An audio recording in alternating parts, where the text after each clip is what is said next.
There we go. ETT or End Time Teacher. Now, do you have a first name you're able to go by, or is that secret?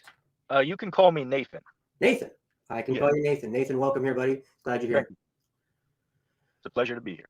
All right, right on. Well, everybody here, this is Nathan, ETT, End Time Teacher. Why don't you share a little bit about yourself and a little your background? Now, do you call yourself just Hebrew Israelite or Black Hebrew Israelite? Why don't you clarify? I mean, the term Black Hebrew Israelites, I mean, I guess I could fit under that because on the tribes chart, I would be an Issacharite. So people call us Black Hebrew Israelites. We refer to ourselves as the Israelites. So whatever term somebody used, I suppose it could be appropriate. Would you be probably happier if I just reworded this later, just a Hebrew Israelite, or Yeah, we can say that. That's fine. Okay, I was under the assumption the word black was there, so my apology. Oh, it's cool. It's cool.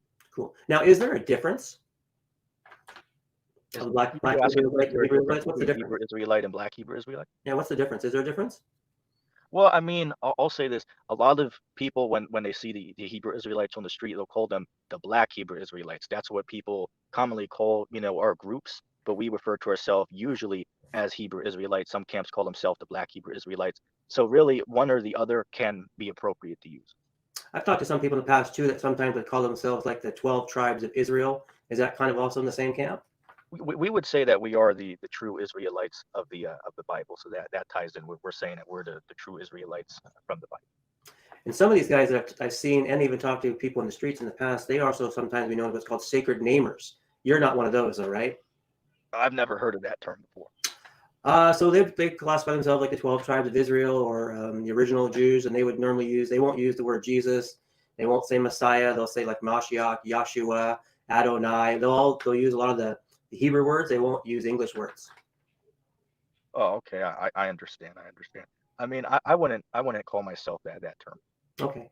Yeah, because earlier I think in an email I asked you, I think you said you did read the King James. I thought, oh, well, he's definitely not one of those guys. So anyway, all right, well, cool, man. Well, Nathan, thank you for being here. You reached out. I put a kind of a thing out for people to want to have a conversation / debate. So, this is new territory for me on my channel, having someone like you on here. So I'm excited about that. And it seems like your channel it's called End Time Teacher. You're not new to it. You've been around, I think you said, since 2016, right? Yeah, I've been, just to give a little background for me, for anyone listening, I'm a ETT. You can also call me Nathan. You can find me on YouTube. My YouTube channel is named End Time Teacher. The icon of the channel is the picture you see on the screen now, right? My face as icon. Now I've been on YouTube teaching since 2016, but I would consider myself to be in the know, or in the truth, as we call it, since for the last 8 years, right? So I've been in this thing for the last 8 years. We've been teaching on YouTube for the last, say, 6 or so years. Okay. So yeah, I've been on here for a couple of years. It's been I've had some experience on here. And you mentioned behind the scenes we were talking that you used to be like before that Seventh-day Adventist and a Catholic. Kind of walk me through which came first and how did those things happen? Well, when I was little, right, my parents would take me to the Catholic church. But then as I got older, say like maybe 9, 10 years old, they started to go to the Seventh-day Adventist church, right? So then I was pretty much, I would consider myself to be a Seventh-day Adventist up until the time I was about, say, 13, right? But even when I was in the Seventh-day Adventist church, just a little inside joke here, but I would consider myself to be a vigilant Christian. Shout out to anybody who gets that. But yeah, out of most of the people there, I actually would read my Bible, and watch, videos on YouTube, dealing with the scriptures, right? So I would consider myself to be a very vigilant, believer in the scriptures, even back then. So how long were you in the SDA? About a year or two, or not long? I mean, I couldn't give an exact date or time, but I know that it was like when I was, say, maybe 8 or 9 or to 10, and then I was in it from there all the way up to when I was like 13. Okay, and you're roughly 20, you say now, right? I'm 20 years old now. Okay, cool. What now I know you're younger as a kid, so it's different as an adult. It kind of gets us into things. How did you kind of get connected with the I SDA? mean, I wouldn't necessarily say that because based on my research, but this is a different topic. But I would consider a person who is 12, 13, 14. I consider them to be a young adult, not necessarily a child. I do speak about that on my page. That ties in with the whole Bible. But that's a different topic. We don't got to go there right now. Sure. But yeah, go ahead. What was your question? Oh no, what I was asking, when you were like around 8 or so, when you started going to the SDA church, was it because of a friend? Oh, I would just go with my my parents. I had to go with them. When Oh, they went to their church. Though I will say, is I actually did meet a friend there. His name was Rock Upon Him on YouTube. He actually was a fellow YouTuber, and because of him, actually got me to start doing my own YouTube videos. So it's Hmm. a little ironic story because what happened was, I met him and then, we didn't really, talk much. But then I had another friend who also went to the same church. And this other friend I have, his name is Mark, right? And I've known him since we were like 8 years old and we're still good friends, to this very day. But me and him were talking one day and he was like, hey, this guy named John? He has a YouTube page, Rock Upon Him. So I reach out to Rock Upon Him and lo and behold, it's that dude I met at the Seventh-day Adventist church. So we, got into a friendship. We're still somewhat friends even today. But from that, that's how I, started my own YouTube channel. So it's a little bit of a long story, but just to cut it short, that's how I all got started. And then thank you. So your parents got you going, as you said, roughly 8 or 9, but you were Catholic before that. So were your parents Catholic that got converted to SDA? I can't remember what you said. Here, give me 1 second. All right, sorry about that. Sorry about that. Could you repeat that question for me? Oh yeah, no, because you mentioned you started kind of checking out the SDA when you were roughly around 8 or so, and it was because your parents. But I thought you said you were Catholic before that, and I would assumed. Yeah. Now, as far as, say, for an example, when I was, real little, when I, to the Catholic church with my parents, right? I didn't really know a whole lot what was going on, but I, went with them back then. So Yeah. I would say, yeah, back then, I would be a Catholic, because I'd go with my parents there, do what they say. Like, say, for an example, I used to eat pork back then, but now today I don't do Right. that, and I also didn't do that when I was, a Seventh-day Adventist. But back Did, then, did they get converted though? That's what I'm asking. Did your parents get converted? Is that what happened? I don't know their whole story. I just know that because again, I was real little at that time. You know what I'm saying? Yeah.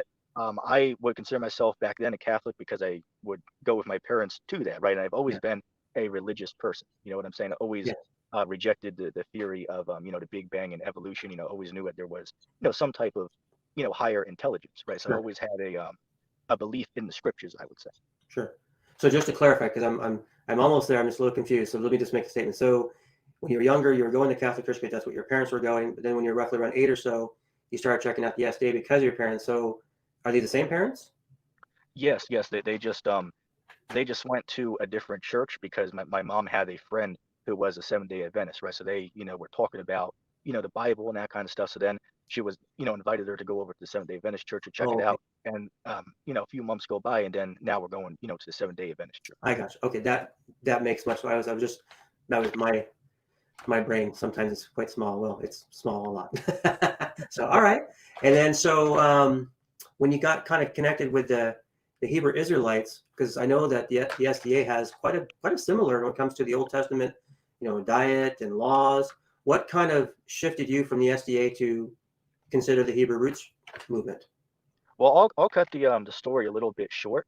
But here's the thing, right? Because I've read the Bible probably 2 times now, right? Once when I was 16, I read it, and then when I was 18, I read it again. But before that, I used to binge watch a lot of religious content on YouTube, right? So I started with some of the popular Christians, but then I saw these guys that call themselves Hebrew Israelites. So I started to check out some of their content.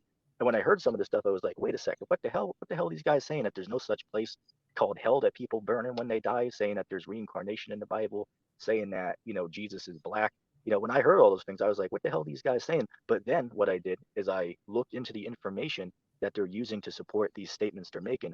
And once I did that, it convinced me that what I believed previously was incorrect. So once I actually studied the scriptures and binge watched some of this religious content that goes against my views, I had to be man enough and say, okay, well, my view on this, say for an example, because I used to believe, if you're wicked, you'll die and go to hell. But now I don't believe that based on the research that I've done, to lead me away from that thinking, if that makes So sense. hell was kind of a hot topic for you. Yeah, I'd say it's still a hot topic now. Yeah. Well, I'm just having a little fun with that one. That is a big topic for a lot of people. I mean, that's normally why people I've left the Catholic Church to become Jehovah's Witnesses. It's why a lot of people left Catholic Church to become Mormons, and so same thing with Seventh-day Adventists. So it kind of makes sense. Now the Seventh-day Adventists don't believe in hell either, so that was not really a good thing for them because they believe what's called soul sleep. So what was the big difference between going SDA Well, they to believe, yeah, they believe it in the soul seat, but then they believe that in the future, right, there's going to be a judgment where there's going to be the lake of fire, as they refer to as hell, right? right? But they believe in annihilationism, so it's really nobody really actually goes there for eternity, though. Well, I'll say this, right, that not every single Seventh-day Adventist shares the exact same view on every particular Right. I'm talking like the And official let me give you, teaching. I'm saying that's their official right, teaching. right. Let me give you an example of that, right? Because when I was the Seventh Day Adventist, they taught that, the mark, right? MO, I got to watch what I say because of, YouTube restrictions. Revelation 13:16, right? They taught that's talking about Sunday worship. I was Yeah. like, nah, that's Oh talking yeah, no, about they believe Sunday is the the mark of the beast. Oh yeah, it's still one of their official yeah, teachings. yeah, that is. And then they also teach that Mystery Babylon is the Roman Catholic Church in Vatican City. Right. So when I was a Seventh-day Adventist, I rejected those two ideologies. I stick Okay. with most of the other ones, but Right. those two I did reject. So I would still back then consider myself a Seventh-day Adventist, even though I don't hold the same 100% views as all of the other ones for the most part. Now, when you were, I know you're younger, so you're roughly up to around the age of 12 or 13, so you're younger. So it's when we're younger, we are a little bit different than when we get a little bit older with our thinking. But when you were in SDA, did you kind of still, where were you at with the Jesus is Lord or Jesus is not God kind of thing? Where were you then? Oh yeah, I believe back then, I believed in the Trinity doctrine. I Okay. used to believe in that. But now, after I've done my research, I hold the position that Christ is a God, but I wouldn't say that he is the most high God himself. Oh, So I don't deny that Christ is you a God. God, Okay. but I Is wouldn't that say a is that a is that a normal view within the Hebrew Israelites, or is that just your view? that is a normal view within the Hebrew Israel. What does a God mean? Just only asking just for clarification. Well, I'll give you an example. If you go to what is that, Psalms 82:6, it says, Yeah, "Are you 82:6. Yeah, over yeah. God?" Right. So, say for an example, men, right, mankind, we were made to be the gods over the earth. We have dominion over all other animal and everything else on this earth, right? So we're the gods over the earth. That doesn't mean that we're the most high God, Hmm. right? Even though it calls us gods, that doesn't mean that we are on the level with the most high God, if that makes sense. So yeah, I think in the context of Psalm 82, it's talking about judges and rulers and people who are placing themselves in authority. And then God says, you're going to die like men. So it's almost kind of them actually being reprimanded for that claim. But I'll give you an example. Jehovah's Witnesses believe Jesus is a God too. But what they believe is that Jesus is actually a created God. So before creation itself, before we were ever made, Jesus was like Michael the archangel, a created God by the Father. So he pre-existed. Where I'm assuming you don't believe Jesus pre-existed. He came into existence as a man, but now as a God. If I'm hearing you correctly, he's like a special ruler or judge. Well, we believe that he pre-existed as well. We believe that he was created at the beginning of the Oh, you believe he creation. pre-existed before his incarnation? We believe in the subject of reincarnation, so that's a different No, but I mean like conversation. before him taking on flesh, you believe he pre-existed. Yes, we hold that. So what was he before he became a man? What was he before? Well, Yeah. he was in certain camps they'll give you different views of this. I don't necessarily subscribe to this. Some will teach that he was certain of these biblical figures that we read in the Bible, such as some will say he was Isaac, some will say he was Jacob, some will say that he was King David. I don't necessarily subscribe Oh, to I that. see. So when you say he pre-existed, in your perspective, that's just kind of reincarnation. What you're saying?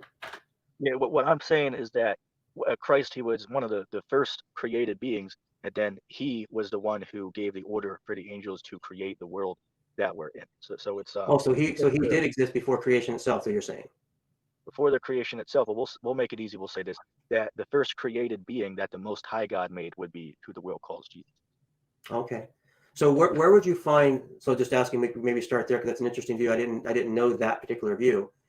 So if you have the view that Jesus pre-existed before creation, but he's still a part of creation, where would you go for a scripture for that? What is that scripture? I believe that's Colossians 1:15. Okay. Okay. Now, do you have a Bible also open with you as well? Or can I put up, I do you want to put I on, have the Bible. I have the you Bible can look app. at your screen, right? You can look at your screen, right? Yeah, I can. Let's say this: if you can, when we pull up scriptures, if you can get them, because I do have the Bible app, but sometimes when I go there and try to read it, it might kick me from the stream. Okay, you know what? Then I won't worry about that. Then I'll just read it out loud as well. But you can probably you can follow along probably with you as well. So, okay. Yeah. Okay. Because normally when I'm doing my streams, I do a lot of sharing, but I don't want you get kicked off. I get that. Okay. Okay. So Colossians 1:15, and like you read from the King James, so I'm going to read from the King James so that we're on the same page here. Who is the image of the invisible God, the firstborn of every creature? For by him all things were created that are in heaven, that are on earth, visible and invisible, whether they be thrones or dominions, principalities or powers, all things were created by him and for him. He is before all things, and by him all things consist. So I Right, guess right. knowing this conversation with many Jehovah's Witnesses over the years since the 1990s, no offense before you were born, I'm assuming you're talking about the word firstborn, right? Yeah, we can say that. So in your learning and where you would be coming from, because this is what you'd be kind of gathering what you just said a second ago about Jesus being first to be created. How do you get prototokos, which is the Greek word for firstborn? how do you get that to mean first to be created? Well, I mean, when we take into account the other things in the scriptures, we see that Christ can't be the Most High God Himself, right? So going by this scripture, when I read it, I would interpret this to mean that Christ was the firstborn created, and then after that, the earth and all of this stuff on it was created. So again, if you have a different view than me, that's fine. But that would just be my viewpoint on that. Okay. Well, let me just ask you a simple follow-up question that typically I would normally If share you with. don't mind, could I ask you just so I know your viewpoint? Because your viewpoint is you believe that Christ is the Most High God. Is that correct? Well, I believe he's equal with the Father. So I believe that he would be one with the Father from eternity, such as John 1, John 5, John 8, John 10, John 14, John 20, and a list of scriptures that would kind of bring all that together.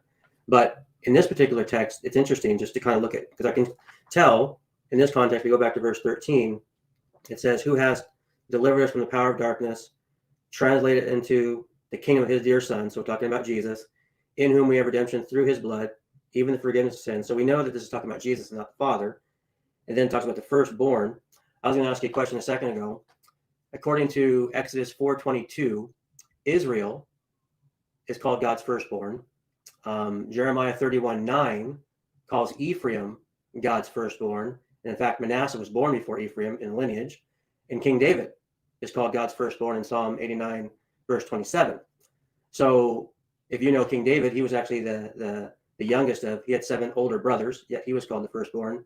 Israel was actually, as a people, was called God's firstborn. So what I'd be saying, a question to you is, you at least understand that the word firstborn does not automatically mean first to be in lineage or first to be created, right? Yes, I can understand that based on the scriptures that you list.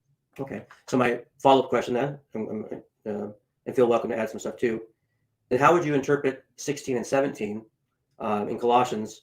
Because it says here, unless you need me to read it for you, but I'll read it. For by him were all things created that are in heaven, on earth, visible and invisible, whether they be thrones or dominions, principalities or powers, all things were created by him and for him.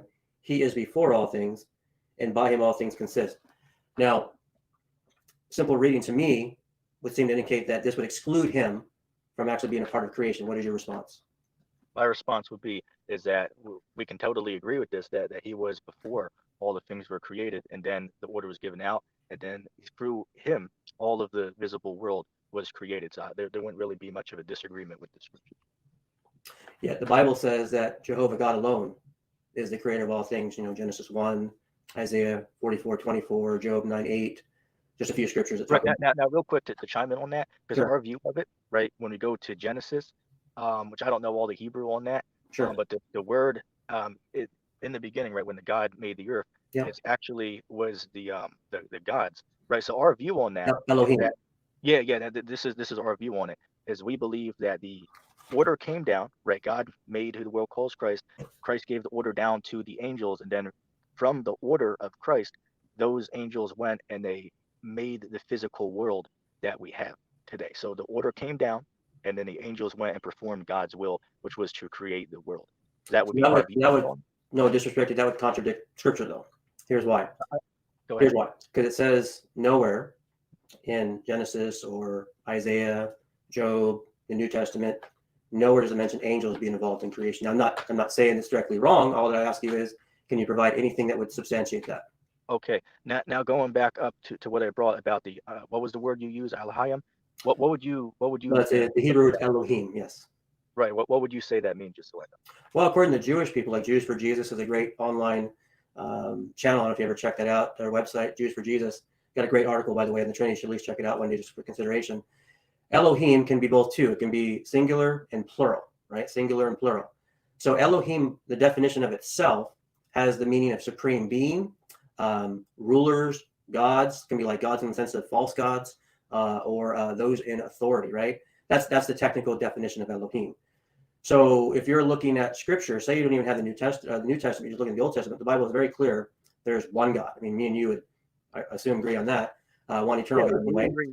Yeah, we And can agree so that there's one Most High when it's God. translated God singular, it's basically saying, look, there's only one God by nature and essence and eternity, where it doesn't necessarily disregard how there can be false gods, but it's demonstrating that there's one, like Hear, O Israel, the Lord our God, the Lord is one. I mean, it's pretty clear. It's excluding the issue of polytheism, right? So The Jewish perspective, before Christianity, before Hebrew Israelites, before a lot of things, has always had the view of Elohim being monotheism, which would be that God singular in the sense of supreme essence and deity.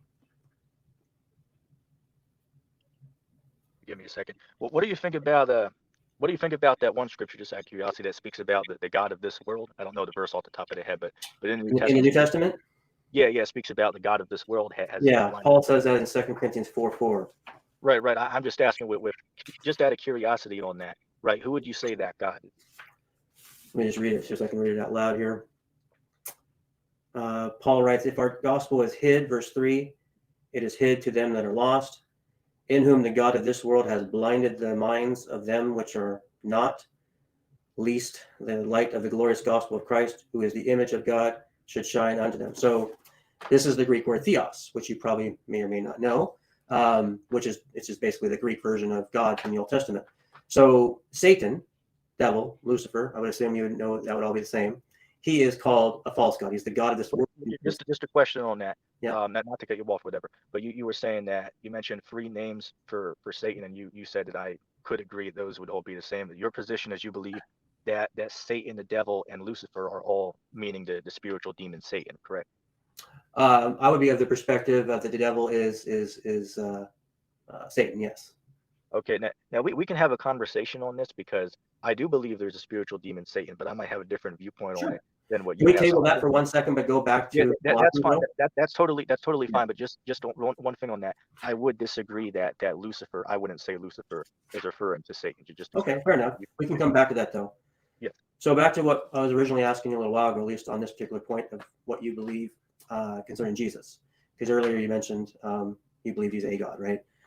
Yes. So back to Colossians 1, where as a scripture you brought up, the firstborn. If you notice that word, the word firstborn in Greek is the word prototokos, which has the meaning first in rank, first in authority. It can be first in lineage, it can be as well, but it's not exclusive. In other words, it depends upon the context, right? So Paul here says the firstborn of every creature, which is the King James, for by him, so then Paul explains, I believe anyway, where I'll be coming from here, Paul explains why he says this. For by him were all things created. That's everything. I mean, Isaiah 44:24 says Jehovah God alone did it. And so either Paul would be 100% contradicting that, or he has to be affirming that. For by him all things are created that are in the heaven and on earth, visible and invisible, whether they be thrones or dominions, principalities or powers, all things are created by him and for him. He is before all things, and by him all things consist. Now look at verse 18 for a second, just with me here. He is the head of the body, the church, who is the beginning, meaning en arche, the firstborn from the dead, and here's why. In all things he might have preeminence. This again points back like firstborn, prototokos. So he has preeminence because he is above all things. He was the first to be resurrected. He is the firstborn from the dead. And so he's the firstborn of all creation, not because he's actually created, but because he was before all creation, timeless, and because by all things came into existence through him. That would be what would be the exegesis of that text. So unless you can respond to that, would you have a second text that would kind of validate what you were saying a moment ago? Okay. Now, dealing with that again, as I said before, right, our view on it is we do believe, right, the Most High God, he did create Christ, and then Christ gave the order out for the world that we have here to be created. So me and you can somewhat agree on this text, even though it might have a little bit of a different view. It's not necessarily too far different what we're saying about it. But other reasons for why I don't believe now that Christ is the Most High God is, certain reasons in, say, the Gospels we read about when Christ said that he didn't know something, or he prayed to Right. the Most High God. So my view on it would be is, well, wait, if Christ was the Most High God, why, say for an example, in what is that, Matthew 26, when Christ went Right. out to pray, he prayed to the Most High, saying, Father, if it be your will, let this cup pass from me. Nevertheless, hey, I'll do what I have to do. If Let it's me your just, will. Nathan, Go ahead. let me just reemphasize my question. This was kind of just going off what I said, thus you understand. So your view is that Jesus is a created God. That was what you said. So all that I'm asking you is, from Colossians 1, it seems to not teach that at all. It seems to teach contrary. Would you have another verse that would point to Jesus being a created God? If not, then we can go to what you just asked. Off the top of the head, I will only have that one in the Colossians. Okay. Can I read one scripture, just kind of what I was sharing with you from Isaiah? Yes, go ahead. So this is Isaiah 44. Isaiah chapter 44. And this is a particular verse here. There's lots of great verses here, but the one that I referenced a moment, or at least wanted you to hear it. Isaiah 44, verse 24 says, "Thus saith the Lord, thy Redeemer, and he that formed thee from the womb. I am the Lord that maketh all things, that stretcheth forth the heavens alone, that spreadeth abroad the earth by myself." So, according to the New Testament, somewhere like Colossians 1, Hebrews 1, 2, John 1, 3, John 1, 10, those verses would point to Jesus being involved from the very beginning with creation. 1 Corinthians 8, 6 would even say both the Father and the Son in that context. But yet Isaiah, which both me and you would agree that there's no contradiction here, Isaiah says that it was Jehovah God alone. So how do we harmonize scripture when it says in multiple places God alone did it, but in the New Testament it says Jesus is also involved? How do we harmonize that? I'll give you the answer for this. Like when we see, say for an example, when we see in Revelation where Christ says, "I'm the Alpha, the Omega, the beginning and the ending," what we would say is this is a statement of incompatibility, right? Saying, "Hey, look at the high level I'm on. Who can compete with what I'm saying?" Right? Like somebody might say a slur, say, "Look, I'm the top dog," right? There's nobody out here who can challenge me. So we'd say when we read these, this is Christ basically flexing, saying, "Well, look at the level I am on. Nobody's able to come up and do the things that I can do. Nobody's able to show a future prophecy that actually happens, but I'm able to do that." So we just say these are statements of incompatibility would be our understanding. Okay. One additional thought on that from the Jewish perspective. To claim to be like the first and the last, the Alpha and the Omega, the beginning and the end, these kind of titles are divine titles for God. So Jewish people would say these are titles that would only be ascribed to the eternal one, which would be the eternal I am, Jehovah, right? In English anyway. And so like here, what you just said in Isaiah 44, just going back to verse 6, "Thus says the Lord, the King of Israel, and his Redeemer, the Lord of hosts, I am the first and the last, and besides me there's no God." So right there, it excludes other gods, right? So Jesus can't be like a created God or any other form of God unless he's the true God from all eternity. And you referenced Revelation where Jesus says, "I am the first and I am the last." Just a question on that real quick. With that being said, you'll still acknowledge that there's a God of this world, right? And you'll see why I'm asking. Well, Paul says in Galatians 4 that there are so-called gods, Galatians 4:8. So the devil is called the God of this world in the sense that he is like a ruler, one who's claiming authority, but he was not a created God in the sense of like being some kind of like one as he is now. He's one who's trying to take over the world to deceive people. He's blinding people, but he's not by nature eternal, doesn't have all the attributes of God. So it's a different classification. So when Paul said he's the God of this world and blinded people, meaning he's come to try to deceive people, to try and put himself in a place of authority that he shouldn't really ever have.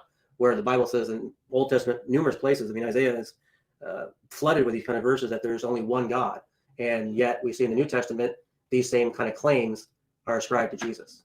Right. Now again, I'll say this again. Our view on it, what we're saying is that we agree that there's one most high true God, but then under him you have lesser gods, such as Satan, right? Is Satan a God? Yes, but he's not the most high God. He's a lesser God under He's the not a true God, right? I just said he's not the true God. Right. He's a God, but he's not the most high God. He still has to So would answer he be to the Most High. would he be like a false God? He's, say for an example, right? Christ, where we believe that Christ is a God. He's not the most high God, but we believe that he is a God. So is Satan a God? Yes, but he's not the most high God. He has to answer to the most high God. And we see that in Job, the 2nd chapter. He has to go to the most high God to get permission to go and do something. Okay. Let me just ask one question what you just said, because it's still on the same topic. I don't want to go too fast off this topic if you don't mind. Yep. But one chapter back in Isaiah chapter 43, let me get your thoughts on this one.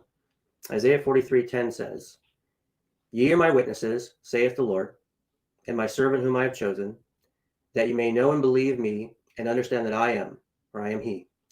Before me there was no God formed, and neither shall there be after me."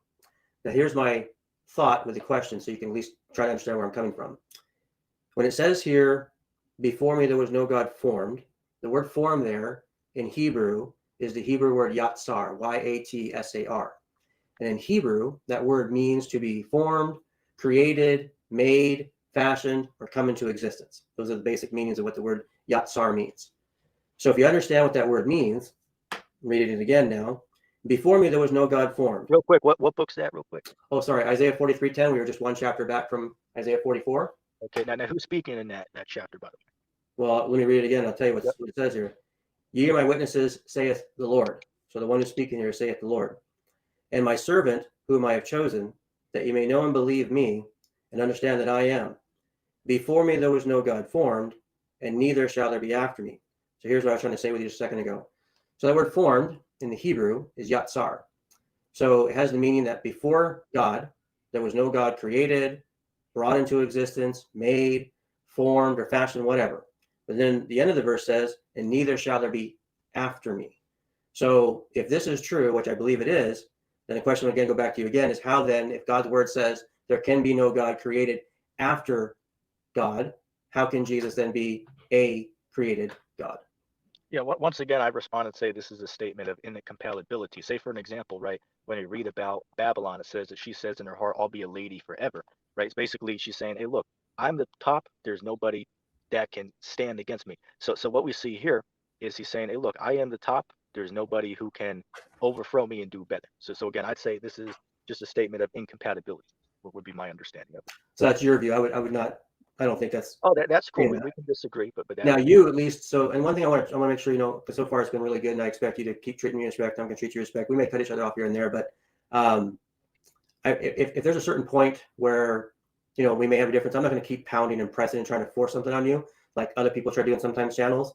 I think sometimes then that's where people start getting a little more emotional and crazy and all that. So I'm not going to labor a point and just keep pounding it with you on something. So if there's time to move on. So what would you like to?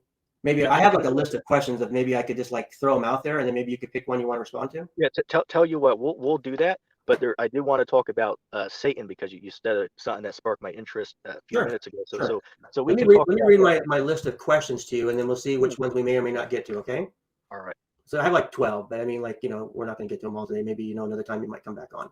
Yeah. So my first question, I think you already answered, because it was basically what's the difference between Black Hebrew Israelites and Hebrew Israelites for you, and I think essentially for you, it says not much difference from what you're saying, but there are some other variations, right? I think we'll probably get to this one at some point. Why do I'll take out the word Black. Why do Hebrew Israelites believe they are the true Jews?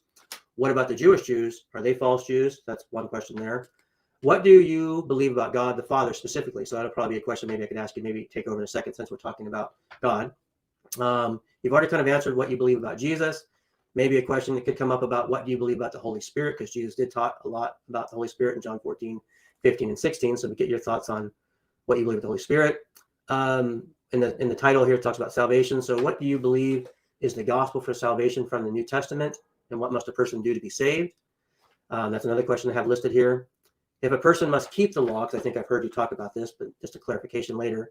If a person must keep the law of Moses to be saved, then why did Jesus come to give his life as an atonement for sin? So we could probably talk about that at some point. Now this one's going to sound a little funny, but take it the right way.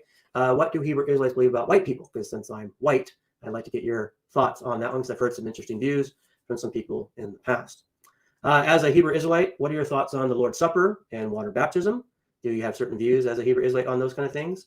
Do Hebrew Israelites believe that Jesus is coming back? And if so, what is your basically theological view on that? Of course, I know you believe in the Apocrypha. I'll probably leave the Apocrypha questions for later, because I got a zillion questions on that. Those are some questions.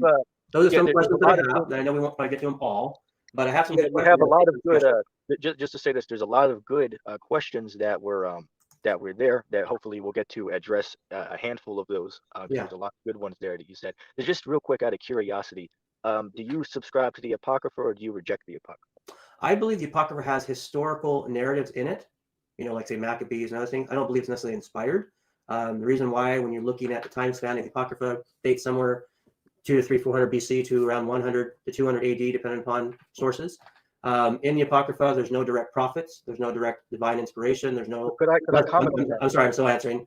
There's no thus saith the Lord. There's no direct prophecy. And then there are some things actually in there that actually encourage praying to the dead, and that God even encourages people to lie. That's a couple of books there. So I have a few reasons why I don't accept them completely as inspired. And one other quick reason is, in the early church fathers, now I don't believe everything the church fathers taught was true, but there's definitely some validity to some of this. In the first few centuries, there's over 37,000 direct or partial references to the whole Bible, but there's no direct references that are considered inspiration from the Apocrypha. So even the early church had a hard time with that, and it really was never recognized by any Christians until around the 15th century as being truly inspired. That's the Roman Catholic Church. And in my research, I've done a lot of work on this. Jewish people still to this day don't recognize it as inspired. They never did before that. They do believe there's historical narratives there, but they've never recognized it as inspired. So those are some of the reasons why I do. Oh, okay. Let me just respond to two of those real quick. You made a statement. You said something along the lines of it. The Apocrypha doesn't contain any type of prophecies in it. Is that the statement you said? Is there prophecies that you know of?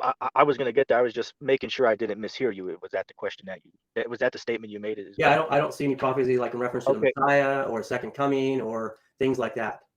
What do you think about? I know it speaks about Christ being born. If you go to what is it, Second Ezra, the 7th chapter, but that's not what it's going to bring up. If you go to Second Ezra chapter 15 and the 16th chapter, we see the depiction of the end times, and this lines up with what we read about in the book of Matthew 24. So I mean, we don't have to really read it. I was just curious because you were saying that What there wasn't verse? really I have it open on my page here. So Second Ezra chapter 15. What? let's just say Second Ezra chapter 16 and start at verse 15. Starting at verse 15. Okay. There's only a couple of precepts in there that we need to get. But I mean, if you read the two chapters in your free time, I mean, there clearly seems to be some prophecy there that lines up with the Bible. So that I'm not reading. What prophecy are you saying here? So as I'm looking at it. Well, I'm saying this is a prophecy about some things that are going to happen in the end times. Like, say, for an example, some of the state that the world's going to be in when it's coming to the time when Christ returns. So where am I starting for which verse here? So I know what you're saying. Let's say Second Ezra chapter 16, start at verse 15. Okay, so it says, now again, I don't believe this directly to be inspired, but I'm reading just so I can get your thoughts. The fire is kindled and shall not be put out till it consume the foundation of the earth. Like as an arrow which is shot of a mighty archer returneth not backward. EUEN, I don't know how that's pronounced. So the plagues that shall be sent upon earth shall not return again. Oh, that should be even. Okay, it's just spelling. Okay, even. Got it. Woe to me, who will deliver me in those days? So what would you say this is a direct prophecy for? Okay. Now, when we read that, right, it mentioned the archer shooting his bow. Now we read that in what is that, Jeremiah? I want to say the 50th or the 51st chapter, when it speaks about Babylon being taken down. It speaks about the archers bending their bow and shooting against Babylon. So Which verse is that? Jeremiah what? I can find it if you give me a second. I'll have to look for it. But it's in that chapter. Which chapter? 50? It's either Jeremiah 50 or Jeremiah 51. They're both speaking Okay, about. I'm just going to look it up while you're looking there. Okay. All right, give me a second. Sure. I want to be a good Berean, so you don't want to check it out. Let's see.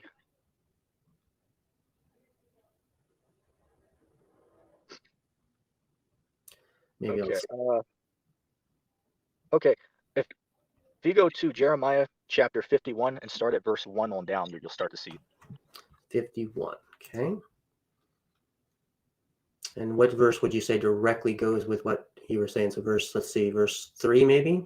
I mean, it's in verse 3, but I mean, to get the context, you should start at 1.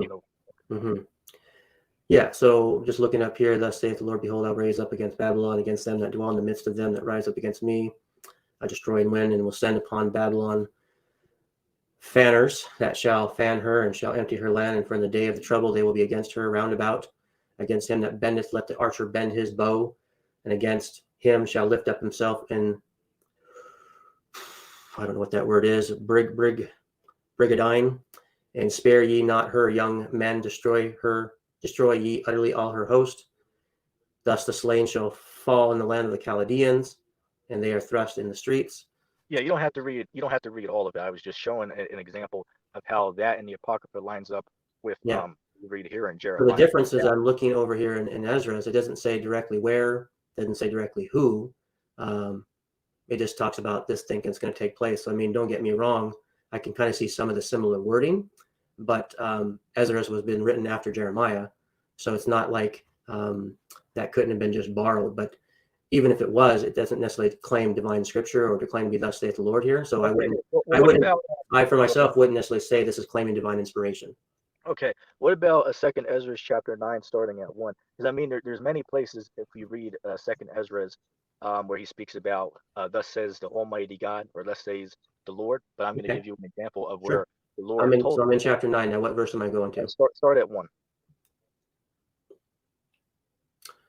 All right. He answered me and said, measure thou the time diligently in itself, when thou seest part of the signs pass, which I told you before, then shalt thou understand that it is very same time wherein the highest will begin to visit the world which he made. So what's this talking about here to you? It's, I mean, if you keep reading on, you'll see it, but it's speaking about when we see all of these things, all of these prophecies come to pass that we read about in the Old Testament, and what Christ told us to look out for. When we see these things come to pass, we're going to know that the Most High is visiting this world. He's making His presence known, that judgment's on its way, and that's what we see going on for the last, say, 2 years. With all these world events going on, we know, hey, look, the Most High is about to send the sun back very soon, due to all of these things that we're seeing. So Right. we're seeing, just like, say, for an example, what is it, Habakkuk 2:2, the visions yet for an appointed time, but at the So end if you of don't this. mind me asking though, so because I guess like if I'm to look at, say, the Old Testament prophets, there's validity there that I can, see, Moses, I can see Isaiah, I can see different people.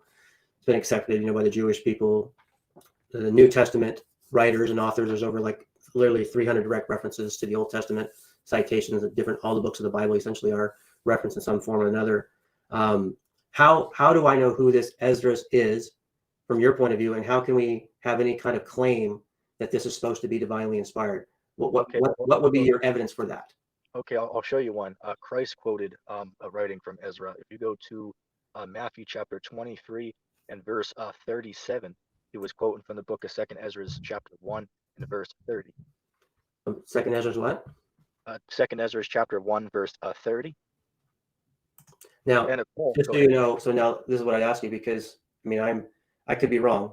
From what I have read online, Ezra is to be considered after the time of Christ.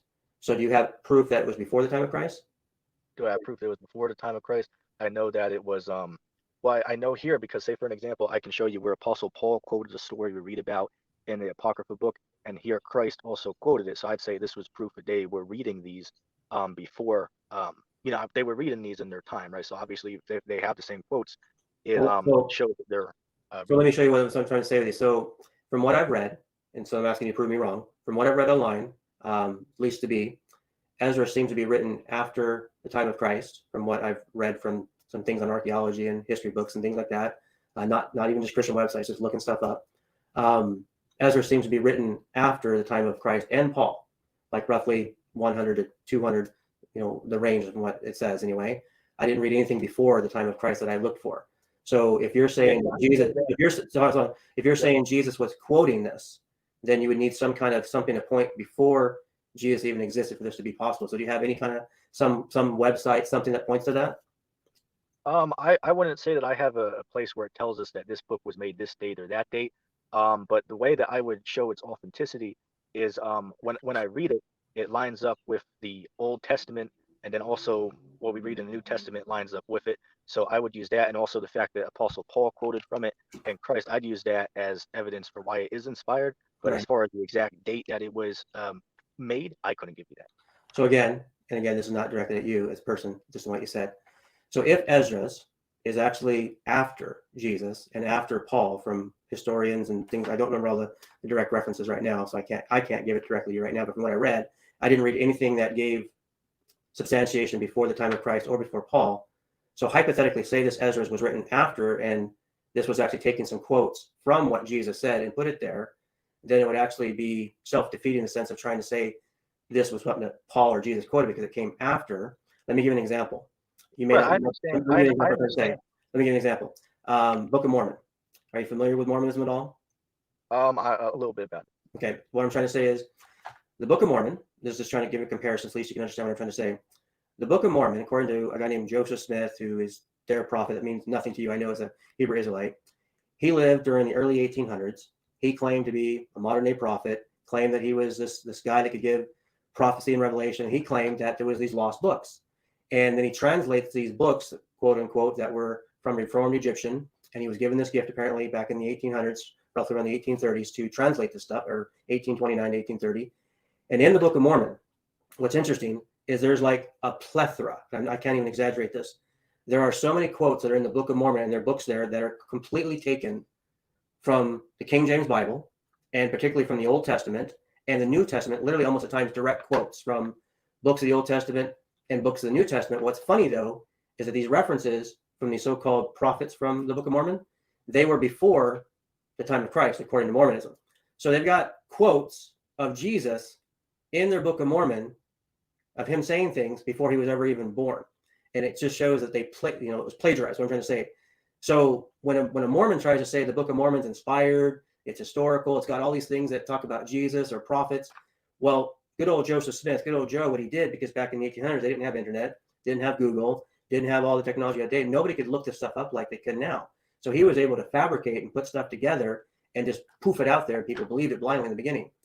All that I'm trying to say is, if your view is right, I would think there's got to be some kind of evidence that would demonstrate Esdras, the book, and the author, whoever that would be, truly was before the time of Christ, that gives substantiation to what you're saying. Okay, okay. Let me once again. Does that make sense? And once again, if you were listening to what I said before, as I understood the statement that you were making, just to clarify, so I can respond, is your position is the Apocrypha was made after the New Testament, correct? No, not all books. There were some books before and some after. Is what I'm trying to say. Okay. Well, earlier I said that there's some that can go back 200 to 400 BC, and some can be up to 1 or 2, second century. Okay. Now, I wouldn't say it's a fair argument as far as saying if somebody doesn't know the exact date and time that a book was created, that means that it's false or shouldn't be, Do you have any scholars that would date it before the time of Christ? I mean, I'd have to look, and if I find anything on, I can send you the information. Fair enough. Because that's what I'm asking. Because if there is something, then you've got something to work with. If you do, if you don't, then it's just speculation. Okay, let me give you an example. There's certain, if you do the research on it, you look up why was the Apocrypha removed from the Bible. They'll give you a couple different reasons. They'll talk to you about the Biblical Destruction Group and how they work with the Catholic Church to remove these books. Other sites will tell you that the Apocrypha was removed from the Bible to cut back on printing costs, right? So it varies on the information source that you go to. So some of them could be giving false information. Let me ask you a question on the Jewish people, because you're a Hebrew Israelite, at least from your perspective. From what I've looked up, I was actually looking this up today, and I was digging really hard. Like I was looking really hard, and I found multiple websites that were Jewish websites, like Judaism.org, which is Rabbi Toby Zinger, or My Jewish Learning, or Jewish 101. There's all kinds of official Jewish websites, and all the ones that I came across, all of them said they've never accepted the Apocrypha as like inspired scripture. So what do you say to that belief that before Christ and even during that, the Jewish people up to this day don't officially recognize that? What is your thoughts on that? Well, you're talking about the Jewish people over in Israel, correct? Well, I'm talking about the physically born Jews, yes. Yeah, we wouldn't consider those guys. Well, fair enough. Okay, so the fake Jews. So the fake Jews. So what do you say to those guys who are like, just real quick, bro, just real quick. I was gonna say, I wouldn't say it matters whatever scholar, if they agree with it or whether they do not agree with it. I wouldn't take their word as any type of evidence for why I should or should not believe in the text. Now, let me give you an example real quick. What do you think about if you go to, what is that, Hebrews chapter 11 and verse 35 on down? What Paul is speaking about in the chapter, he's speaking about great men who put their faith in God to get through difficult circumstances, right? So what we read about here is this, the only place that this can correlate with, at least from what I've seen, is a story that we read about in the book of 2 Maccabees, chapter 7. So I'm just curious in seeing your view on it. What was the verse you were saying again? The verse from Hebrews you're talking about? Yeah. Hebrews chapter 11 and verse 35 on down. So it says here, women received their dead, raised to life again, and others were tortured, not accepting deliverance that they might obtain a better resurrection. Others had a trial of cruel mockings and scourgings, moreover bonds and imprisonment. They were stoned, they were sawn asunder, they were tempted, were slain by the sword, with the sword. So so just to help me out here, what are you trying to make the connection here? Okay, now I'm going to show you. I already said the verse, but I'll say it once again. If you go to 2 Maccabees chapter 7, starting at 1, we see a story that lines up with this. Now I'm curious, is if Paul's not quoting the story from 2 Maccabees, who would you say this is talking about here? So 2 Maccabees what? 2 Maccabees chapter 7, starting from the top. Okay. This is just a quick overview before you read it. This is a story about 7 brothers and their mother, who a king ordered them against God's law to eat swine's flesh, but they rejected to do it, so they were tortured and killed for disobeying what the king commanded them. Well, so the thing is, I'm reading these scriptures in Hebrews. It just like when you're reading prior to that, we see how it's talking about Gideon and Barak and Samson and David and Samuel and the prophets, talks about Sarah, talks about Abraham, talks about Moses. So these are different examples. And throughout the Old Testament, many of these people, both men and women, would apply to these verses. So it's not directed to any specific historical narrative. This is like the whole Old Testament in general. So to try to say that this would be a direct one singular event to Maccabees, I think would be extremely stretching something that's not there. I mean, but to be fair though, I mean, could you read the verse so the audience can see why I'm going here though? Sure. So which verse is verse 1? Starting at verse 1, because there's like I don't know how long it is. It's probably like 14 verses or something in it, but it's giving you a little story. If you Yeah. can just Well, why don't you tell me the main verses to read here, because I don't want to read all of I that. mean, I don't have it in front of me, so Okay. I Do you know I the look ver- at it, it do takes you me know off. the, you know the main key verses? The main key verses. Well, I'd read it in the context so we get the understanding of what's going on. But to keep it simple, if you don't want to read it, we'll just keep it simple. What happened Well, here is there were 7 brothers and their mother who the uh-huh. king commanded them to eat swine's flesh. And guess what? They refused to obey the king's commandment so they Hmm. could accept and follow the commandment of God, which was what to not eat Hmm. swine's flesh. So the Sure. king tortured these 7 brothers and their mother, and they died a horrible death for just not eating swine's flesh. So I was simply asking, when I read what Paul wrote, to me this is clearly a reference to these 7 brothers in the book of Second Maccabees. So I was just curious if Okay. that's not so, Okay. So is there a that's your story in view. the Old Okay. I get Testament? that. I get that's your view. Now, another thing too, I know you may think I don't know if Paul wrote Hebrew, so I don't ascribe it to him directly. If you do, that's fine. But what's interesting, if you read the whole book of Hebrews, let me just kind of just give a synopsis here real quick. So I'm starting right off. Talks about Noah, talks about Abel, talks about Abraham, talks about Jacob, talks about Isaac. It talks about Sarah again. Keeps on going. Talks about God blessing His people. It talks about Abraham and his only begotten son, so that'll be Isaac again. It talks about Jacob and Esau. Talks about Moses. Talks about Rahab. Talks about Ruth. We talks about things with Joshua and Jericho. It gives a list of all these different people. So when you get to these verses here, this is kind of just an overview of what's taking place with the people of faith in the Old Testament. It's not giving a direct reference to any specific example of these verses you're pointing to. Now, you may have that view. All that I'm saying is to have that view, there's got to be something that would at least indicate specifically this is what the author is intending. But from these verses, there's nothing that gives that information. Oh, okay. Well, it says woman in verse 35. So who would you say is the woman that it's referring to? It just says women, plural, women. Yeah, unless that's what it Oh, says okay. here.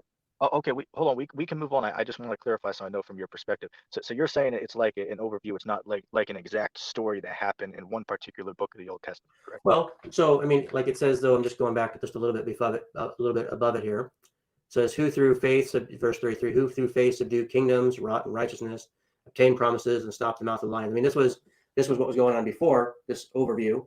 Then it goes on, quench the fire, a fire escaped the edge of the sword, out of the weakness were made strong, vax valiant, turned in flight the armies of the aliens. And then it goes on this women, doesn't say specifically who.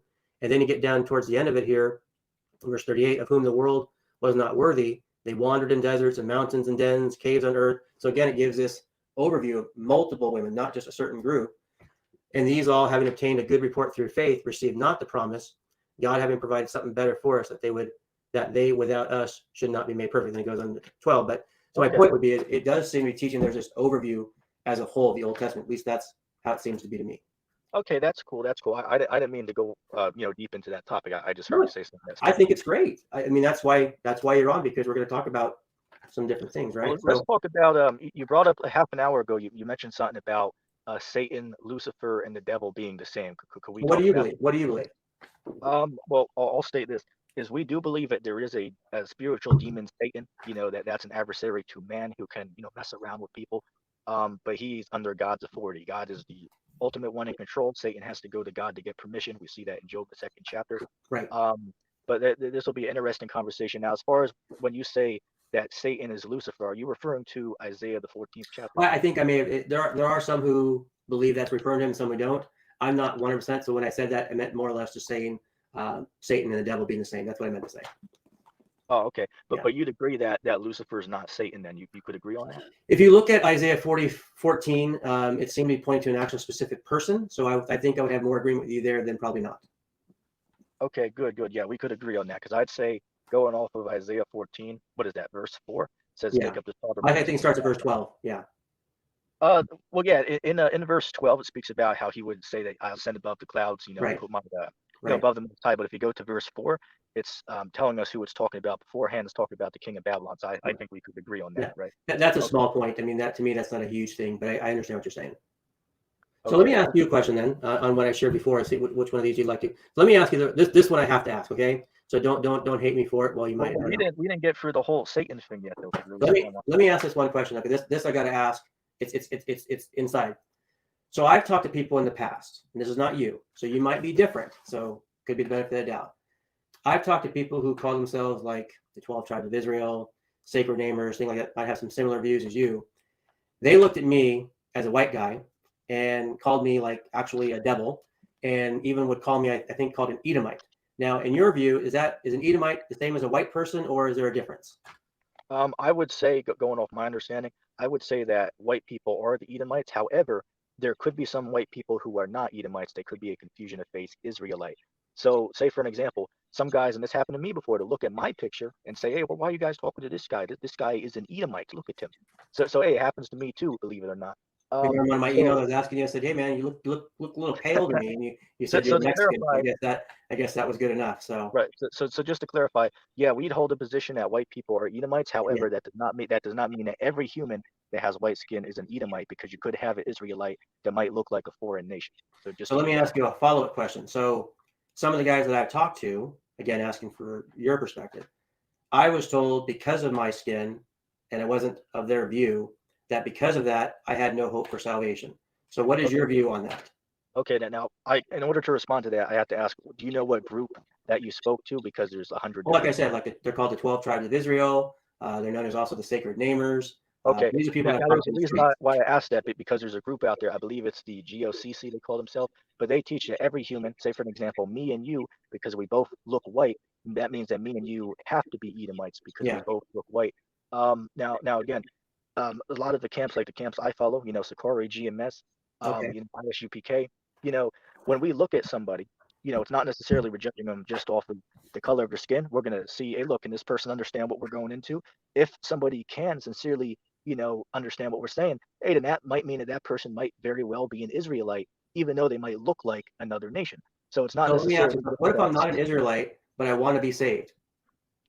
Well, for one, we don't believe that anybody is saved right now. So that would be a Future different tense, question. whatever, whenever that would happen. What if I am not, by your definition, what you would understand an Israelite, but I'm actually sincerely wanting to be saved by saying to save someday? Is that literally impossible? Well, our view of it is we believe that salvation was only for the Israelites. However, the other nations will be in the kingdom of heaven, but they'll be servants to the Israelites, would be our perspective on it. So what does that mean? So there's like two groups of people, one in heaven, one on earth. Well, we understand that the kingdom of heaven will be on the earth sometime in the future. Like Yeah. about how it speaks about the kingdom of heaven, right, coming down onto the earth. What Yeah. would your perspective be? That's not literal, or what's your view Well, on I it? think there is a future, Revelation 21, 22. There is a new heaven and new earth. So I believe that's literal. Yeah. Right, right. So we believe that God's kingdom is going to be set up here on the physical earth that we're on. The Yeah. Israelites will have dominion over the nations, and the nations will serve the Israelites.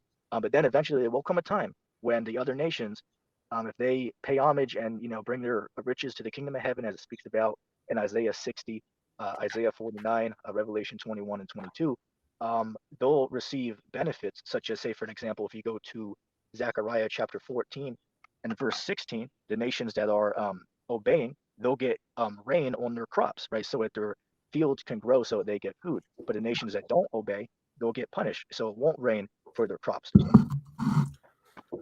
So not that I didn't understand all that, but I thank you for your answer. So let me ask you a question on the issue of like afterlife. So if I die in the state that I'm in right now, say tomorrow, and I'm still would be classified myself as a born again Christian.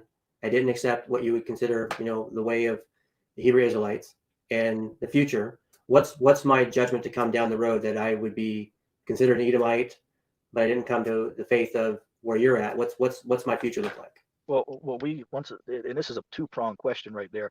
So first, for me to answer the first part, as far as the afterlife, our perspective, we don't believe that there's a hell where people Right. go. Yeah, I got that. So what is What the would life to happen? come? Okay, I'm getting to that. What would happen is the other nations would be born into the kingdom of heaven, and they would be servants underneath Israel. They would have to follow what we tell them. They'd have to bring our their silver and their gold to us, they'd have to be tributaries. And this is plenty of places in this. Revelation 21:22 speak about the kings of the earth bringing their riches and their gold to the gates of the kingdom of heaven. Isaiah, the 60th chapter, speaks about the servants of other nations building up our walls.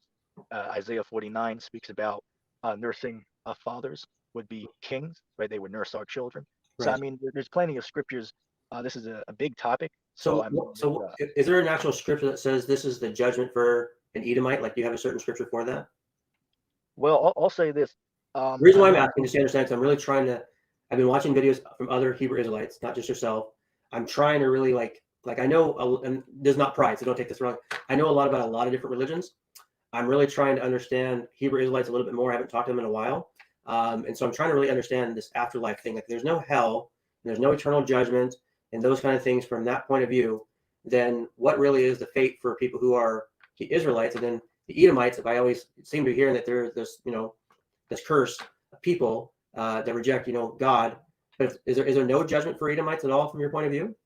no, of course there's going to be a judgment, but here's the misconception: is when you die, you don't get judged right when you die.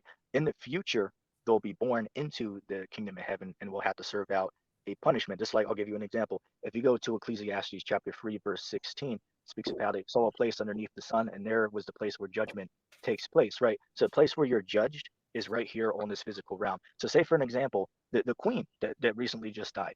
Right now, she's at rest, right? She's resting in peace right now, is where she's at, along with everyone else who is in the spiritual realm right now.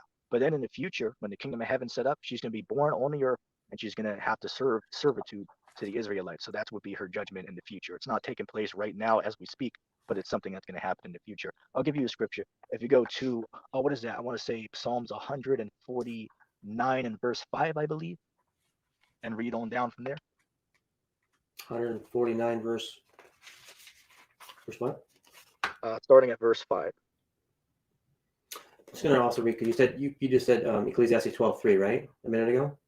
Ecclesiastes chapter 3, verse 16 is what it was quote. Oh, I thought you said 12:3. Okay. Let me go back to 3:16, just like read what you just said here real quick. 3:16 says, moreover, I saw under the sun, place of judgment, wickedness was there, and the place of righteousness, that iniquity was there. So what does that verse mean according to you again? That means, and we subscribe to something called reincarnation. Maybe we can touch about that later. But our position on this is, say for an example, somebody's wicked in this life now, they die, they'll be born back on the earth in a new body, and they'd have to live out their judgment from what they did in their past life. So that would be our understanding, that the place where you're judged for your sins is right here on the earth, according to that scripture. So how many times can you be judged? Is this like starting back from the earliest times of Adam and Eve, and you've been reincarnated like 20 times or something? Is that what you're saying? Well, no. Well, we don't know how many times we ourselves has been here, but yeah, we've all been here multiple times before. Now, somebody will say, well, why don't we remember? And the answer for that is, if you go to Ecclesiastes chapter 1, verse 11, it says the former things are not remembered. So that's why we can't have any remembrance of our past lives here on this plane, because that has been wiped from our memory. So that's why we remember. Now, just so you at least understand where I'm coming from, yeah, in a lot of Protestants and born again Christians, and even I think even a lot of Jewish people would really have some different views on what you just shared. When you're looking at Ecclesiastes, who is Solomon, written by Solomon, it's a lot of wisdom, a lot of symbolism, parables as well at times, not parables, parallel symbolism at times. There's when I'm looking, because I'm familiar with Ecclesiastes, I'm very familiar with Ecclesiastes, so I have a hard time finding what you just said as a teaching that we're going to be judged in this life, and if we come back, and they keep coming back and keep coming back. It's from what you shared, no disrespect to you, because you do, it's been good. To me, I would call that eisegesis, which means you're reading into something into the text that's not there. Where the word exegete, if you know what the Greek word exegete means, you take something from what's being stated, and then you build off what's already been stated. From what you said, there would be nothing to substantiate that. Okay, now, I understand that. You understand that, right? Now off of Ecclesiastes 3, verse 16, that verse, I wasn't using that to prove that people die and are born again. I simply used that to demonstrate that judgment takes place on the earth. There's other scriptures I could have went to demonstrate how people are born again, but that's not what I use that verse to demonstrate. And when you say born again, you mean like being reincarnated kind of stuff, right? Yes, being born in a new body on the earth once again. Okay. Yeah, Like I'm just I trying, would I'm just use trying to say, like, looking at Ecclesiastes 1, 2, 3, all the way to 12, I can't see any of those verses teaching this next life, be coming back, getting a second chance, or being judged. I have a hard time. There's nothing that would now, say once that. again, I didn't necessarily go to that particular verse to demonstrate that. There's other places we could go that could abbreviate on that, so to speak. Like one I would go to, which you wouldn't believe in this one, but I'll quote it for the audience. I'd go to Second Ezra chapter 14, verse 35. It says, "For after death shall the judgment come, where we shall live again." Right. So we've used this. Our perspective is if you die, you'll be born again on the earth, a brand new body, but the same soul, and you'll be judged for the unrighteous deeds that you've done in your past life. This is What why was it? some What people, was the quote again? Second Ezra 12, you said? Second Ezra chapter 14, verse 35. Like I'll give you an example. Sometimes we'll see horrible stories on the news of people dying in terrible ways. Some of the reason why this happens is what is that? If you go to Job chapter, what is that, 4 and 7? It says, "Remember, I pray thee, whoever perish being innocent." So we know that God's the one who orchestrates all these things, right? What is that? 1 Samuel 2:6. "I, the Lord, I wound and I heal, and I kill, and there's none who can deliver out of my hand." Just to quote one, Amos 3:6. If Right. evil in the city So, was not sorry, condemned. I just want to go back to what you said, because even though I don't accept Ezra's, I just wanted to read it. It says, "For after death shall the judgment come, when we shall live again. Then shall the names of the righteous be manifest, and the works of the ungodly shall be declared." Now that's interesting, because that would almost seem to be going with, like, say, Revelation 20, Hebrews 9 talks about that we're destined to live once and then the judgment. The Christian point of view, even You're uh, talking about Hebrews 9:27, right? yeah, but I'm saying, so, like, the point of view is that, yeah, we will live after we die. Judgment will come, but we will live again. That's clearly New Testament teaching. But this verse does not. At least I don't accept it as a verse. But what you're saying anyway, this doesn't teach, that you die, judgment, and come back and come back and come back, as you were saying. So this would almost seem to line up more with the thought that we live in this world once, judgment, but then we will also live again because of God's righteousness and His grace. That's what even though I don't, describe this view, this book, it seems to be that's what it's actually stating. I'm just, trying to get how you could be saying this is Okay. keeping multiple lives. Okay, but let's do something real quick.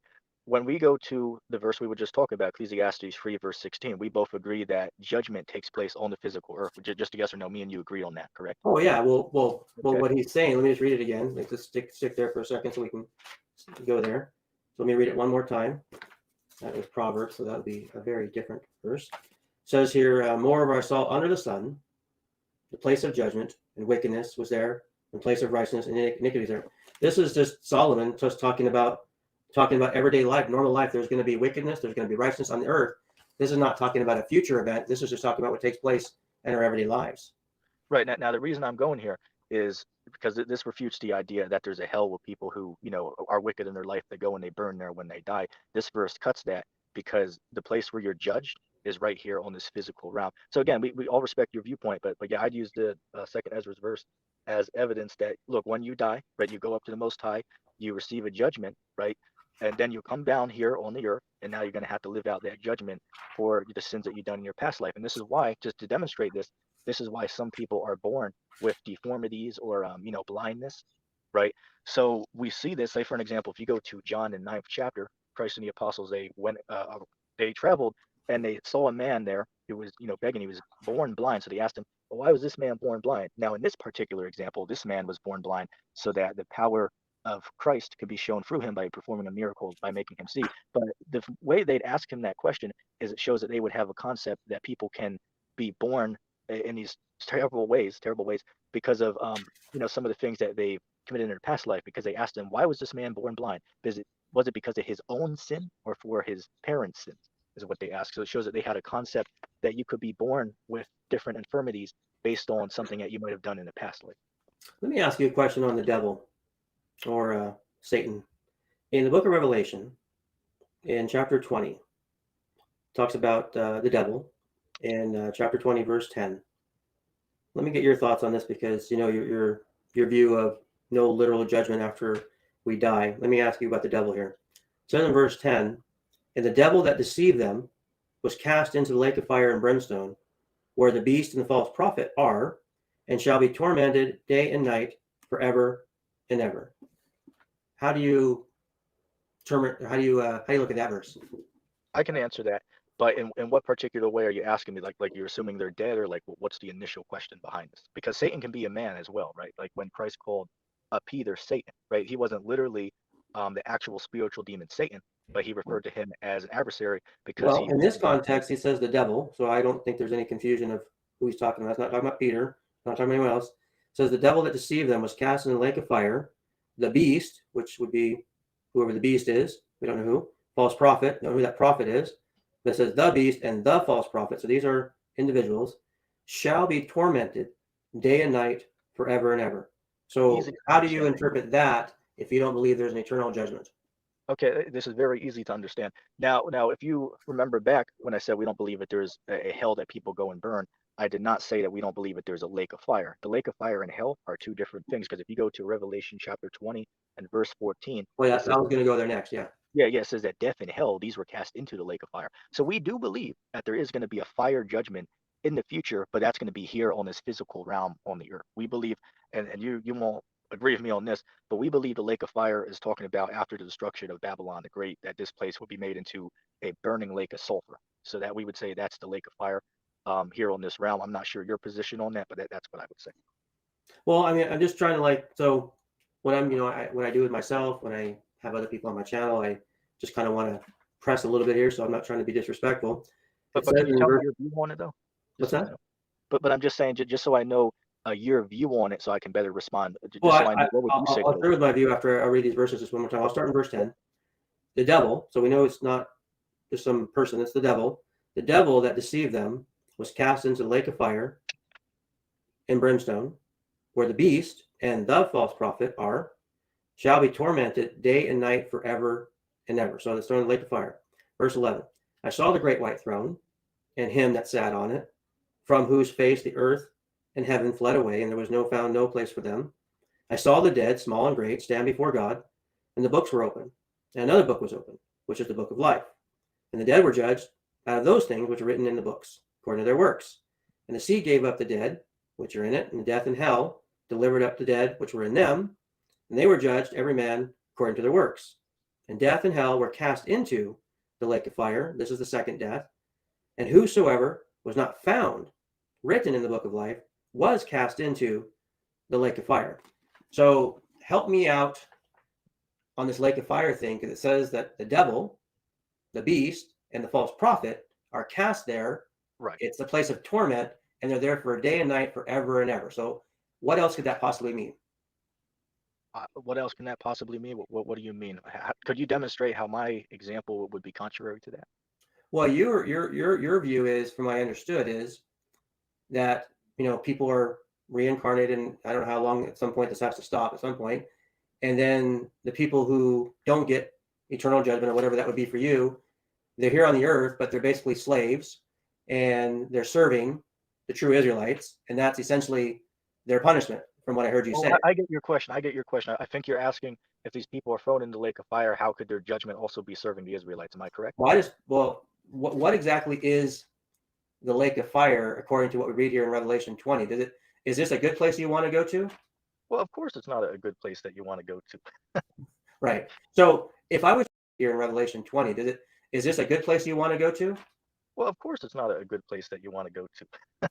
Right. So if I was to read it, and I'm being real, if I'm reading this here, and even like the verses before verse 10, again, like this is not to get into all the eschatological views here, but it talks about the devil, and the dragon being bound for 1,000 years, and all this takes place.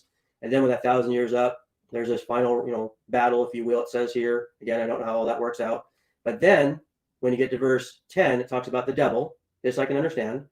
The devil that deceived them was cast into the lake of fire, which goes with verse 14 and 15, was cast in the lake of fire, brimstone, and the beast and the false prophet are. So they're still alive. They're in there and they're alive, whatever that is, shall be tormented day and night forever and ever. So there's some kind of literal place. They're going to be tormented day and night forever. And then it talks about these books being opened up, and there's this judgment for people. And it goes on to say, whosoever is not found in the book of life was also cast into the same place. So to me, it seems to be teaching that there is some future eternal type of judgment. I'm not saying I completely understand all what it is, but it seems to be contrary to what you've been sharing from before. That's where I'm Okay. coming from. Now here's the ironic thing is I have to ask because again I'm not disagreeing that there's a lake of fire judgment. Nobody's disagreeing on that. But just could you clarify? Are you asking me? Because I think the question is you're asking if people are thrown in the lake of fire, how could they come back and serve the Israelites as a punishment? No, no, I'm not actually asking that at all. I'm just trying to say if this is, I'm taking John. No offense, I'm going to take John's word over your word. I want to understand. Well, what is John communicating? It seems to be indicating that this future judgment is a real judgment. It's not about these people being reincarnated and coming back on the earth and I never said this wasn't a real judgment. I'm just saying, like, there's nothing there. There's nothing in 21. There's nothing in 22 that teaches that kind of teaching. So I'm only going off of what it says. What I'm trying to say, that's what this is what I do. I teach apologetics. I teach I teach hermeneutics. So I'm trying to go off what the text says. So how can you get a different view from what these verses say? Okay, I understand the question. Let's look at it like this. The lake of fire, which I believe is the United States after World War III, right? This massive lake of burning sulfur. They're going to be thrown into this. They're going to be destroyed in this, but then they'll be born back in the kingdom of heaven. That would be the Hebrew Israelite view that in the reincarnation, people are going to be born into the kingdom of heaven. The Israelites are going to be born there, going to be righteous. The other nations are going to be in servitude to the nation of Israel. So the lake of fire, that's a real judgment that's coming. And hell, even the Israelites that don't believe in Christ and are living in their sin, they're all going to get cast in there as well. And they're going to be burning there for a long time for their wickedness. But then how are they burning? What does that mean? How are they burning? What does that mean for you? I mean, they're literally burning on fire. They are literally burning. When did I say that they were not literally burning? No, I'm just trying to understand because I thought, I'm just trying to clarify because I thought when you said you didn't believe in hell, I thought you said earlier that meant there was no conscience, actual punishment. Okay, but here's the misconception. When I said we don't believe in hell, I don't believe in the concept that Christianity told us that when you die, you go and burn in hell. So what's the difference between burn in hell and burning in the lake of fire? Just give me a second, brother. Well, I know, I'm just trying to ask, what's the difference? I'm going to get to that. Just give me a second. Okay. Now, hell in the Bible, and we can talk about it, but it means a condition of suffering that takes place on the physical earth, or it can mean the grave. As far as the lake of fire, as we read earlier in Revelation chapter 20, verse 14, says death and hell was cast into the lake of fire. So the lake of fire cannot be hell because hell is going to be cast into it. Mm-hmm. So this being said, the lake of fire is actually a real fire judgment that people are going to be put into, but that's not considered to be hell by definition. Okay, so let's throw out the word hell. I'm good with that. So you believe, if I heard you correctly, that there is a place, lake of fire, people will go there, people will burn there, and according to this text, it says it's forever. So if they're there forever, which ones go there and which ones don't? But forever doesn't literally mean without end. Like, let me give you an example. You wouldn't say that every human on earth would take the mark of the beast, and you'll see why I'm asking. But you can confirm you'd agree with me that not every human on earth would take that. Correct? Well, of course not. I know that. Okay, but it says that all would take it. So would you say, since it says all, that means that literally all humans on earth would take it? Which verse says all? Revelation 13:16. Let me just go there real quick. Because my position on it, just to answer your question, you asked me why you're pulling that up, is when we see forever and ever, we believe that's a very long time, but eventually it'll stop. So it's not literally without end, literally for eons without ending. We wouldn't say that's literally what it's saying. Just like so, let me read that here. So what you're saying here. So in Revelation 13, this is talking about the beast and taking them up the false mark. And I'll just pick it up. Had power, verse 15, to give life unto the image of the beast. The image of the beast should both speak and cause as many who would not worship the image of the beast should be killed. He causeth all, both small and great, rich and poor, free and bond, to receive the mark in his hand or in their foreheads, that no man should buy or sell, save that he had the mark in the name of the beast, number of his name. Here is wisdom, let him hath understanding. The number of the beast, for it is of man. His number is 666. Then it goes on to talk about, just give me for a second to read here. In verse 9, says here, the third angel followed them, saying with a loud voice, if any man worship the beast in his image, so any man, so obviously that would exclude all, and receive his mark in his forehead or in his hand, the same shall drink of the wine of the wrath of God, which is poured out without mixture into the cup of his indignation. He shall be tormented with fire and brimstone in the presence of holy angels, in the presence of the Lamb, and the smoke of their torment ascended up forever and ever, and they have no rest day or night, who worship the beast in his image, whosoever receiveth the mark of his name. So in the context, it defines how we understand that word you're talking about. In Revelation 20, it's very clear this is something that takes place forever. Forever means forever. It's not a different word. You look up in the Greek, there's no alternate meanings. Forever means forever in that context. So my question to you is, whoever would go to lake of fire, do you believe at some point they get out or how does that Well, work in your once view? again, I'll answer that question. But before I do that, since I asked you first, would you just confirm for me when it says that all would take the mark of the beast? Is that literally every human on earth? No, Because I it says just read it. The context is talking about in general all sorts of people, and it goes on to but say here. it doesn't mean everybody, right? Well, of course not, but then it Okay. defines who they are when it says all meaning like everybody, like for God to love the world, it's talking about whosoever, for God's will is that none should perish. So we know there's scriptures that talk about that, but then it goes on for those who do receive, then it gives the reason why. But my question to you originally was, is this lake of fire thing that you seem to believe, there is a literal judgment, and it seems to be teaching this is forever. So is there a view with you Yeah, that, I got a scripture for you. yeah, I'm trying to understand how do you get out of forever? I'm going to deal with that. Give me a Sure. second. Isaiah chapter 66, verse 24. And this correlates back to what we read. What is that? Mark, the 9th chapter, where it speaks about the worm doesn't die and the fire is never quenched, right? Speaking about forever, right? This is Isaiah 66:24. It says, and they shall go forth and look upon the carcasses of the men that have transgressed against me, for their worm shall not die, neither shall their fire be quenched, and they shall be an abhorring unto all flesh. So the people, eventually, after they serve, a certain amount of time, depending on what they did, eventually their soul will be taken away and their body will burn there. So as we see here in Isaiah chapter 66, verse 24, the worm doesn't die, the fire is never quenched, but the carcasses are going to be there, right? So the people are going to eventually die, but their body will remain to be charred in the fire. Yeah, I don't know how that would go against Just Revelation. real quick, Yeah, if yeah. brother, just real quick, if you disagree with that, could you just tell me what you perceive Isaiah chapter 66, verse 24 to me? Well, I mean, it's a different context of Revelation 20. In verse But, but, 21, it but says wait a new second, though, heavens. brother. It says there's a new heavens and a new earth, which points to Revelation 22, something in the future after Revelation 20. When you read Revelation 21 and 22, these are all now the people of God. Revelation 20 talks about the judgment for those who are not of God. 21 and 22 is now talking about the people of God. Now the new heaven, new earth, Jerusalem is coming down. Over here, how would this be? This would be contradicting Revelation 21 and 22, then if you're saying there's still this judgment happening after the new heavens and the earth, how would you explain that? Again, we're gonna deal with that. We just have to go one at a time, brother. We're gonna get to all that. But I'm asking you because you were saying that the verse I brought up is out of context. But yet, if you go just up a couple of verses, the chapter speaking about the second coming of Christ when He's bringing judgment on this earth. You do know that, right? Which verse is that? Isaiah 66, verse 15. The verse I went to is verse 24. But again, if we start up at verse 15, we see what's going on in this chapter. So it's a future Okay. prophecy about the But so I know there's probably a little bit of a disconnect here, and we don't have to keep laboring the same thing over, like I said before. So, from your point of view, just to reemphasize, and correct me if I'm wrong, your point of view is that those who wouldn't be the true Israelites, they die.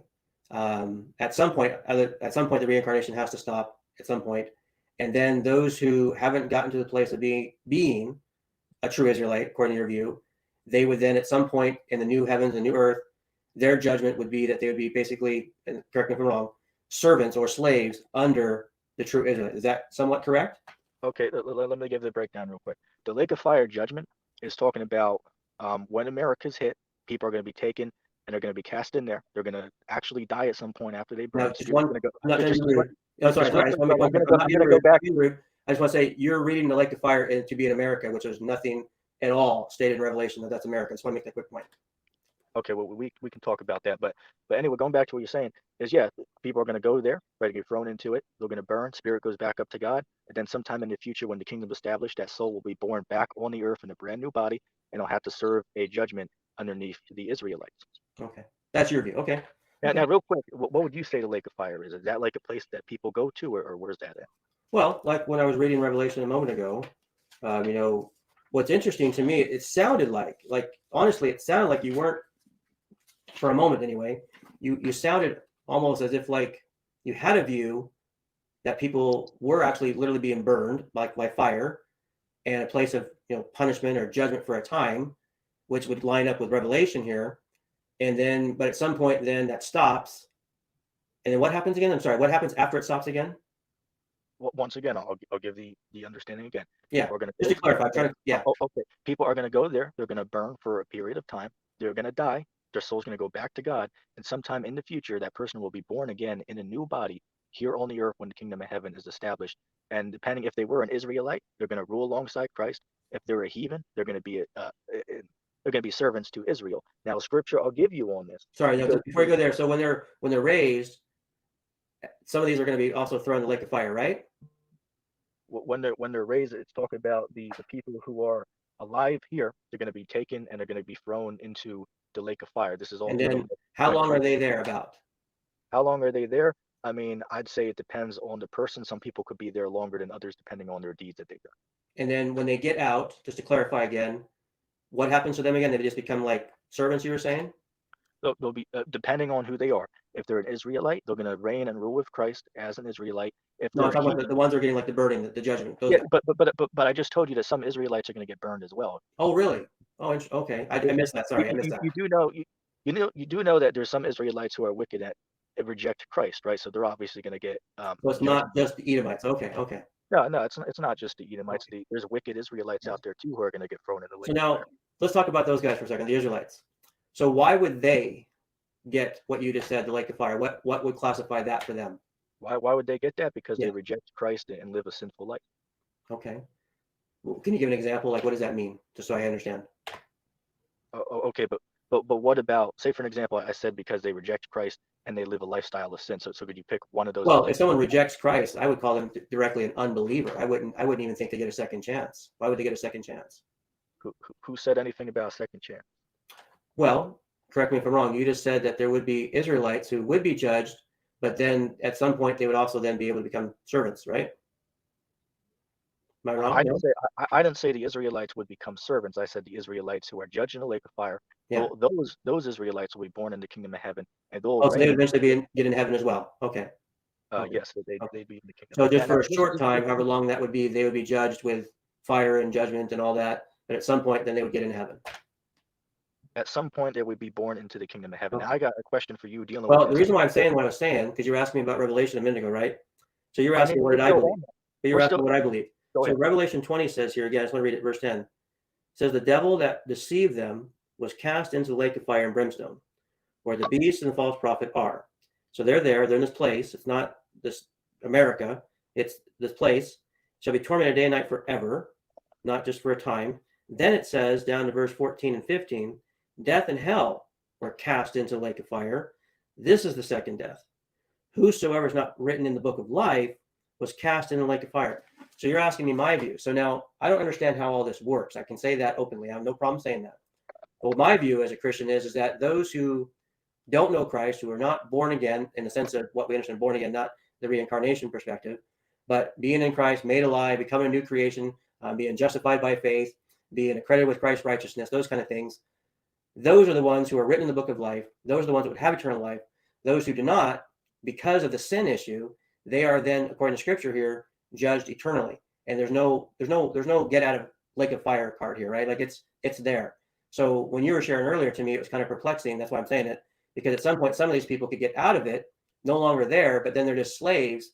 But that punishment is no longer there, and that seems to go against again what the Scriptures here teach. That's where I'm coming from. Right, I understand that because I used to hold your view as well. That was at least a Are you very familiar with similar. purgatory? Purgatory. That's the belief that when you die, you go to a place where you're in rest. You're not in a place of torment. Correct? No. So All right. Well, purgatory is a Catholic belief, and the view is it's kind of similar. It's actually interesting. That's why you're saying it's what kind of popped in my mind. Purgatory is the view that when certain people who had certain sins they didn't get atoned for, or they died in certain sins and haven't confessed, they go in this place of torment, and they literally are in a place of torment, and they literally have to purge out their own sins, and they're in there for nobody knows how long. Literally, no Catholic, no Pope, no priest, nobody can say how long, but they're in there for a certain amount of time, and then at some point, their sins have finally been purged, and then they get to go to heaven. And that was when you were saying what you're saying a minute ago. It kind of reminded me of the doctrine of purgatory with Catholics beliefs. That was just interesting how that kind of seemed similar to me. That's all I want to say. yeah, I wouldn't say that I wouldn't say it's the same thing. But Sounded anyway, similar. Sounded similar. on the same subject, I am intrigued in seeing time. If you can pull up Revelation chapter 2 and read 25 to verse 27 for me. I'm just intrigued in seeing your understanding of this. When you view this as being fulfilled.